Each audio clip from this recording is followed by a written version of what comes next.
ప్లాస్టిక్ను నిషేధించి ప్రజల ఆరోగ్యాలను కాపాడమే లక్ష్యమని ఎమ్మెల్యే అమిలినేని సురేంద్రబాబు అన్నారు. చేయి కలిపి ప్లాస్టిక్ను నిర్మూలిద్దామన్నారు.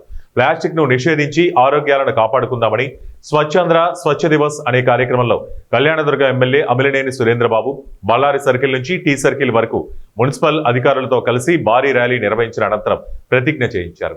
ప్రతి ఒక్కరూ బాధ్యతగా ముందుకు వెళ్లాలని, పరిసరాలు శుభ్రంగా ఉంచుకోవాలని ప్రతిజ్ఞ చేయించారు.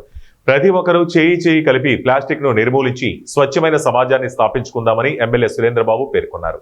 పట్టణంలో ప్లాస్టిక్ నియంత్రణ కోసం మున్సిపల్ అధికారులు మరింత కృషి చేయాలని అధికారులను ఎమ్మెల్యే సురేంద్రబాబు కోరారు.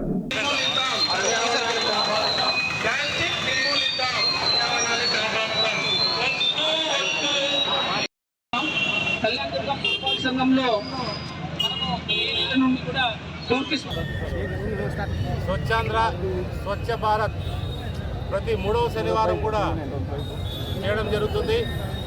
ఇది ఒక గొప్ప సంకల్పం. దేశంలో ప్లాస్టిక్ నిర్మూలించాలనేదే సంకల్పం. ప్రపంచంలో చాలా దేశాలు కూడా ఇప్పుడు ఇది అమలు చేస్తున్నాయి. ప్లాస్టిక్ అనేది ఒక భూతంగా తయారైపోయింది ప్రతి చోట.